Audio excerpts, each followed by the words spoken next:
कल संध्या समय से हम नवरात्रि में एकांतवास के लिए अपनी उटज में चले जाएंगे, इसलिए साक्षात यहां हाजिरी नहीं हो पाएगी। तो आप लोगों से अवकाश लेने के पूर्व ये शक्ति की उपासना या भगवती की उपासना नवरात्रों में विशेष अर्चन, इसकी सामान्य सी चर्चा कर लेते हैं।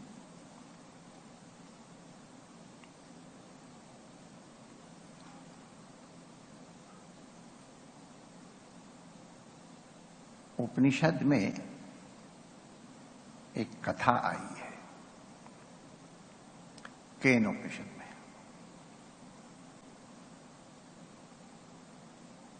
हमको स्मरण आ रहा है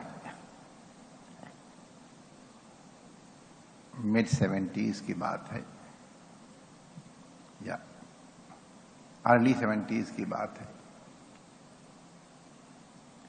एक कोई विद्वान प्रोफेसर, उनका नाम मैं क्यों उच्चारण करूं सबके सामने,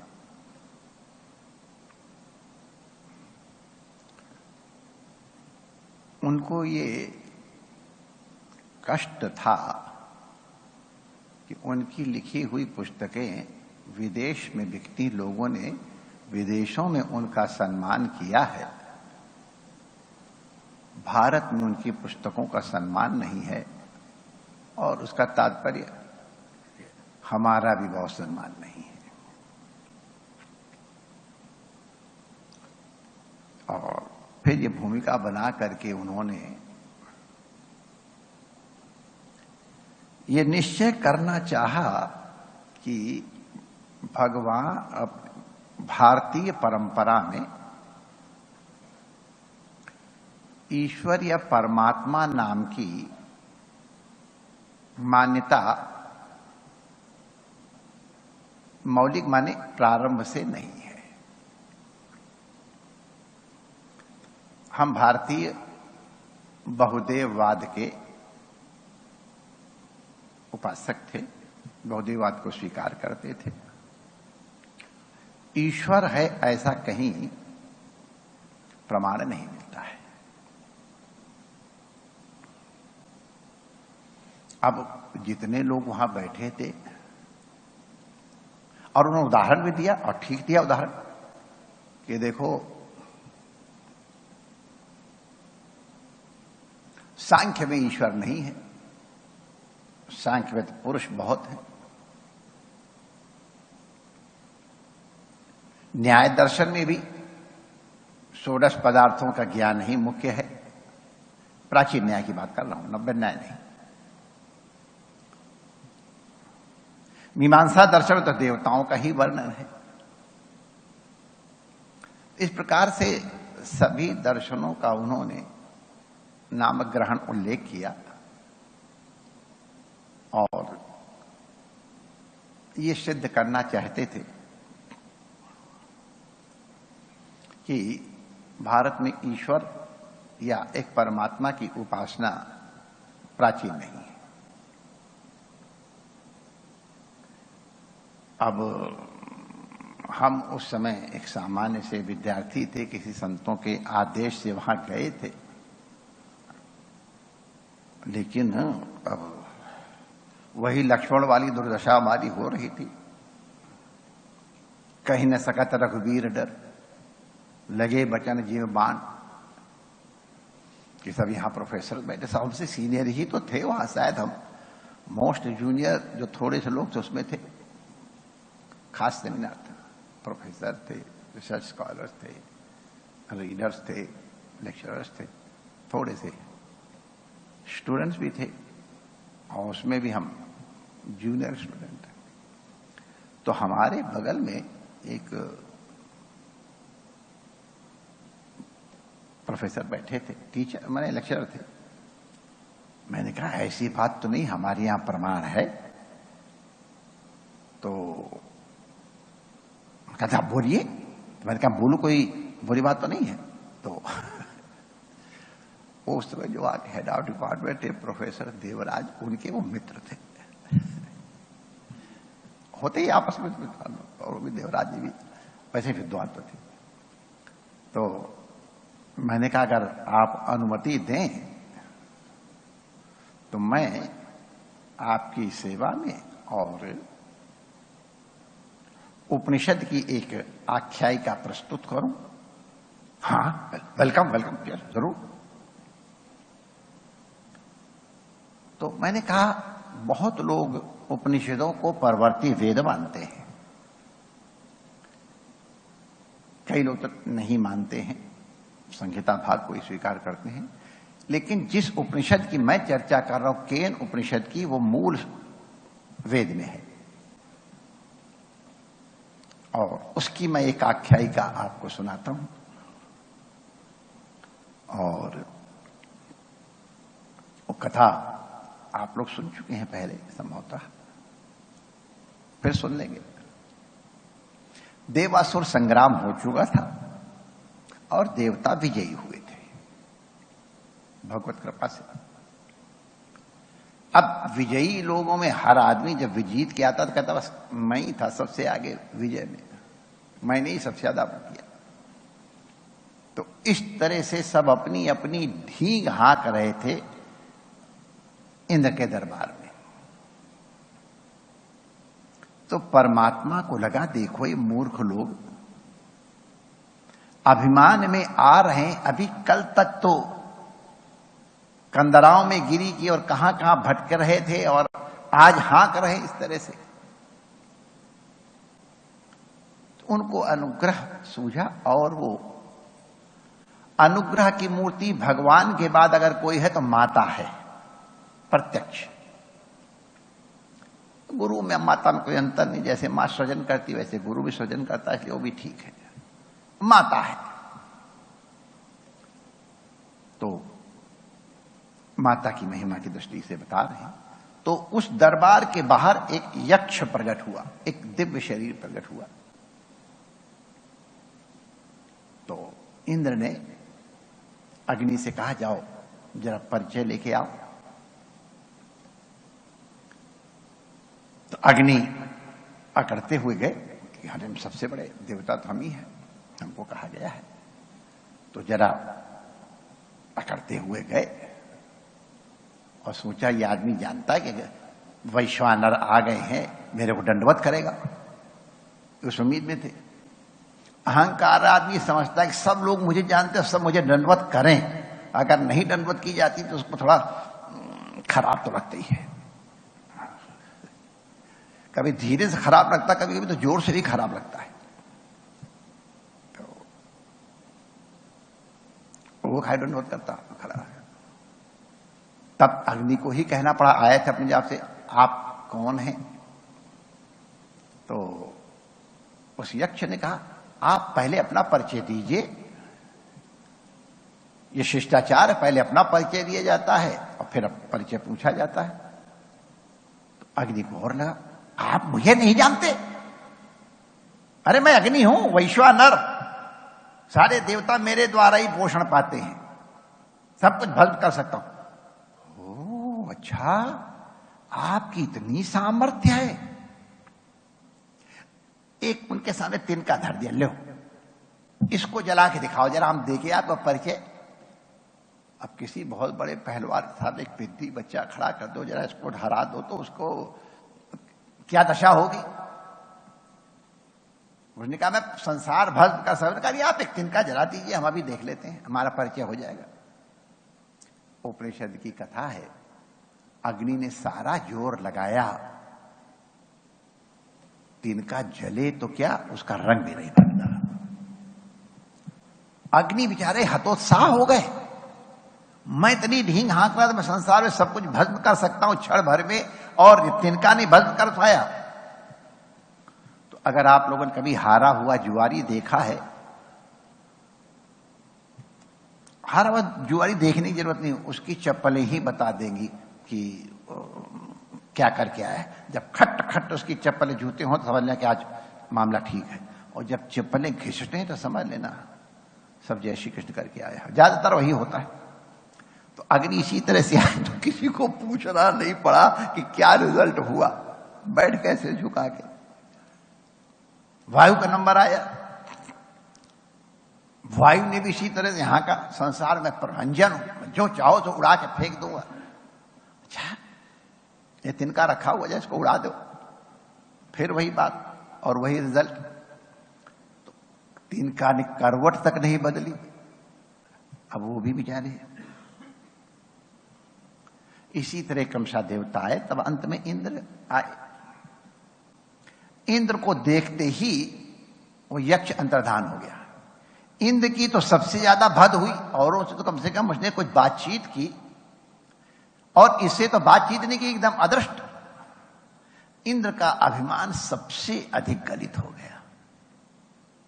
और जब भी अभिमान गलित होगा तभी करुणा अनुभूत होगी, बरसती तो रहती ही है।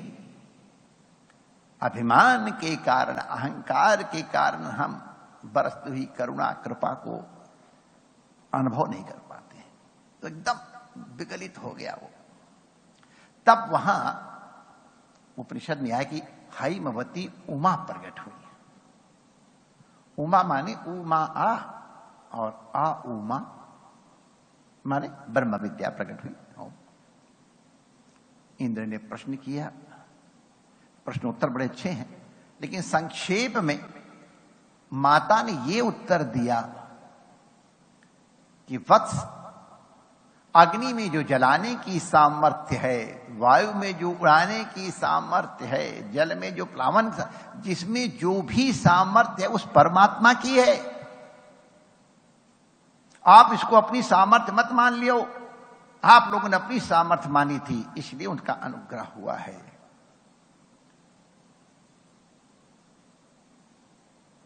आप लोग इंद्र को उनको बताया, फिर इंद्र ने तपस्या की और साक्षात्कार, वही कथा अलग है। लेकिन जब मैंने ये कथा संक्षेप में सुना के कही, क्योंकि इतनी बड़ी सेमिनार में कथा थोड़ा की जाती है, मैंने कहा अच्छा अब आप ये बताइए आदरणीय शास्त्री जी, ये जो अग्नि का सामर्थ्य प्रदान करने वाला, वायु को सामर्थ्य प्रदान करने वाला, और जल को सामर्थ्य प्रदान करने वाला, इंद्र को सामर्थ्य प्रदान करने वाला जो एक तत्व जिसकी व्याख्या भगवती उमा कर रही हैं, तो ये एक तत्व है कि नहीं, और इसका वर्णन वेद में है कि नहीं। अब वो तो फिर सबके सामने एक जरा से स्टूडेंट ने उनकी राधे राधे हो गई। तो professor Devraj, is there any story like this? Devraj ने कहा हाँ कहेंगे नहीं, हम भी तो खड़े थे, अभी तो फिर तैयार ही थे पूरा। तो कहा इट इज देयर। तो मैंने कहा माय डियर, विदेशों में आप कुछ भी कह दो, क्योंकि उनको शास्त्र मालूम नहीं है, आप कुछ कह देंगे लोग वहां स्वीकार कर लेते हैं। यहां तो हमारा रिक्शे वाला भी जानता है कि उसके रिक्शे के हैंडल में परमात्मा है, जो बोहनी होती है उसको ऐसे ठोक करके सिर पे रखा के तब जेब में रखता है। हमारा जूता गांठने वाला, जब उसको कोई बोहनी होती है तो वो जो तीन ऐसे होता है जिसके बाद जूता रखकर ठोक ठोक ठोकता है, उसके ऊपर प्रणाम करके रखता है। उसे मालूम है कि रिक्शे में भी भगवान है, इसमें चमड़ा का कूटता हूं जिसपे उस पर भगवान है। हल चलाने वाला हल में भगवान को सोचता है। हमारा सेठ जब दुकान पे जाता है तो परमात्मा को प्रणाम करता है। माता पहले प्रणाम करके अग्नि को थोड़ा सा दाहुति डाल करके तब आगे रोटी बनाती है। अरे हमारे तो घर घर के सब जानते हैं कि परमात्मा एक है। बड़े प्रसन्न हुए हमारे डिपार्टमेंट के सब लोग कि महाराज आज आपने इज्जत रख ली। अरे हमने कहा कि इज्जत रख ली, सामर्थ्य देने वाले वो हैं। कहने का आशय क्या है? एक और थोड़ी मजेदार घटना कह दूं। आप लोग उसमें शिवपुराण में देख लेना। भोले बाबा के पास वो तपस्या कर रहे थे, अभी पार्वती जी का विवाह नहीं हुआ था। हिमाचल उनको पहले प्रणाम करने जाते, एक दिन हिमाचल अपनी उमा को लेके गए। तो शंकर जी ने कहा इनको क्यों लाए, इनको मत लाओ। तो कन्या है आपकी, बहुत भक्त है, नहीं तपस्या में बाधक है। तो आंखें बंद करनी, अकेले आना है, तुमको आना है, हमने तुमको अकेले आने की अनुमति दी है। तब वहां उमा और शंकर संवाद मजेदार है, पढ़े ले लायक सुनना। एक दो वाक्य कह देता हूं। तुम कह रहे तुम तपस्या करने आए हो, तुमको तपस्या करने की सामर्थ्य किसने दी? ये तुम्हारी बाधिका, ये बुद्धि तुमको किसने दी? या देवी सर्वभूतेषु बुद्धि रूपेण संस्थिता नमस्तस्यै नमस्तस्यै नमस्तस्यै नमो नमः। ये तुमको विवेक हुआ? कौन दे विवेक देने वाला है? ओ भोले बाबा को। बड़ा मजेदार, इसको पढ़ा, अच्छा हंसी आएगी। हंसी क्या आएगी? आनंद आएगा। हाँ, तो कहने का तात्पर्य है कि जो भी सामर्थ्य कहीं भी दृष्ट हो वो भगवती की कृपा है। ये भगवान से अभिन्न है। जैसे अग्नि और उसके जलाने की ताकत कोई अलग अलग चीज नहीं है, तो भी समझने थे अग्नि अलग है और जलाने की सामर्थ्य अलग है। तो इसी तरह से भगवान और भगवती में कोई भेद नहीं। वाग अर्थाविव संपृक्तौ, वाणी और अर्थ जिस प्रकार से अभिन्न है, गिरा अर्थ जल बीच सम, लहरों में और यमुना जी में क्या अंतर है? कहिए तो भिन्न न भिन्न दिखाई पड़ते हैं, अलग अलग, लेकिन भिन्न नहीं है। तो परमात्मा की शक्ति ही परांबा है और वही नाना प्रकार के नाटक करने के लिए कई रूप धारण कर लेती है। एक और आख्यायिका हम सुना के फिर अपने वक्तव्य को आप लोगों के विचार के लिए विराम देंगे। प्रारंभ में कुछ ऐसे भी हैं संप्रदाय जिसमें सृष्टि का प्रारंभ भगवती से हुआ है और भगवती ने सृजन किया है सृष्टि। ठीक है, वो कोई, अब उसमें कोई आपत्ति नहीं, क्योंकि सृजन की शक्ति तो भगवती की ही है। अगर भगवती कहीं न हो तो कहीं सृजन फ्रजन नहीं होगा, धरे रहेंगे पुरुष ठंडे पानी पी करके। भगवान को भी जब सृष्टि करनी होती है तो शक्ति का सृजन करते हैं, अपने आप में स्वीकार करते हैं। तो परांबा भगवती सृष्टि करने के लिए तैयार हुई। तो अब काम कैसे चले? बिना त्रिगुण के तो कोई गुण था ही नहीं। तो 3 गुण वाले ब्रह्मा, विष्णु और महेश, सात्विक, राजस और तामस प्रकट किए। अब ये हम मान ले रहे हैं, बाकी तो सभी एक ही हैं। और तीनों को प्रकट करके उनका अब हमको सृष्टि करनी है, पुरुष की आवश्यकता है, हमसे विवाह करो। तो ब्रह्मा ने हाथ जोड़ दिया, आपसे मैं प्रकट हुआ, मैं क्या विवाह करूंगा? विष्णु ने भी हाथ जोड़ दिए, भगवती। तो भोले बाबा से कहा, मैंने कहा हाँ मैं तो ब्याह कर लूंगा, लेकिन मुझे दहेज चाहिए, बिना दहेज के नहीं करूंगा। ये प्रॉब्लम वहां की है, मैं क्या बताऊं।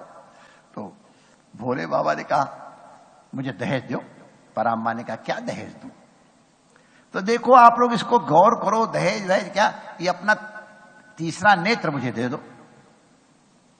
परांबा भगवती से कहा, तो ये तीसरा नेत्र एक्चुअली ज्ञान का नेत्र है, तो उनसे विवाह करने के ज्ञान के द्वारा एकत्व की अनुभूति करनी है, तब मैं सृष्टि करूं। इस दृष्टि से उन्होंने तीसरा नेत्र मांगा। तो कहा दहेज में तीसरा नेत्र दो। माता ने दे दिया।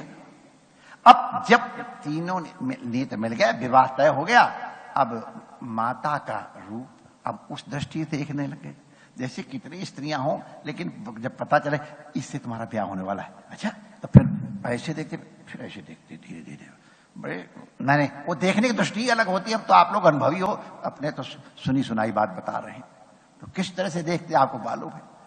तो जब पता चल गया किसी गाँव ना, तो बड़े राग से, तो वहां तो कोई दूसरा था भी नहीं डिस्टर्ब करने वाला, तो बड़े से देख रहे थे हमारी।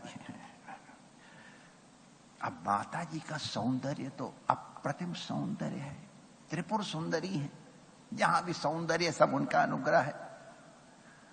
तो उनका सौंदर्य देख के भोले बाबा की आंखें ही तृप्त न हो, और दोनों आंखों से देख रहे थे बड़े ललचाए हुए दृष्टि से, और संतोष नहीं हुआ तो बिना जाने बूझे ही उनका तीसरा नेत्र खुल गया कि और आराम से देख लें। तीसरा नेत्र खुलते ही परांबा भस्म हो गई। ले खाओ लड्डू। तब फिर भोले बाबा ने उनकी राख को 3 जगह ढेरियां बना ली, 1, 2 और 3।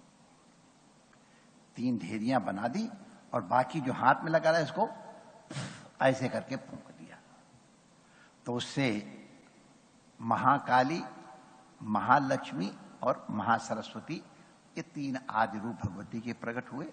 और ये जो ऐसे करके राख उड़ाई थी, उस संसार में जितनी भी स्त्रियां हैं वो उस राख का ही अवतार हैं।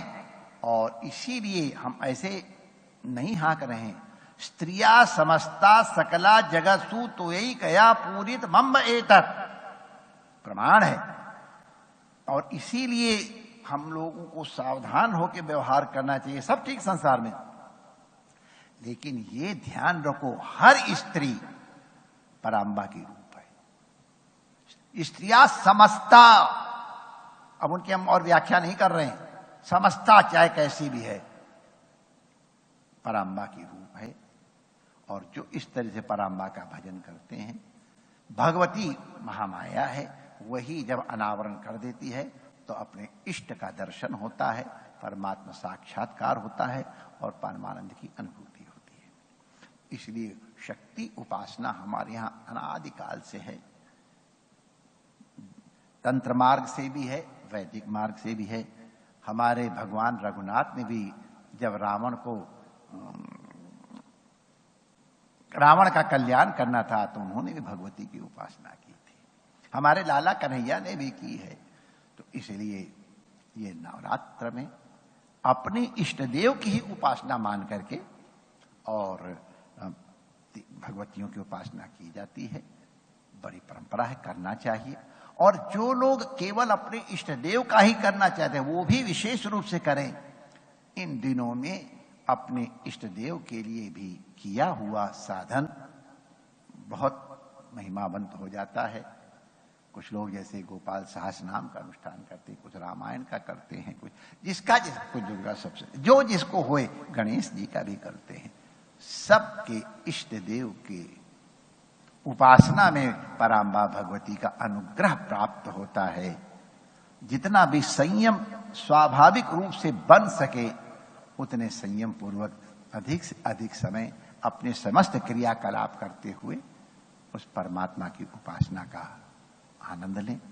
सभी महापुरुषों के चरणों में वंदन करता हूं। आचार्य जी सही समस्त ऋषि कुमारों को वंदन अभिनंदन करता हूं। और जो यहां उपस्थित हैं और जो विज्ञान के माध्यम से जुड़े हुए हैं, उन सबसे थोड़ा छुट्टी मांग लेता हूं नवरात्रों तक की, और फिर आपके दर्शन करूंगा करके। परमात्मा सबका मंगल करे। जय श्री कृष्ण।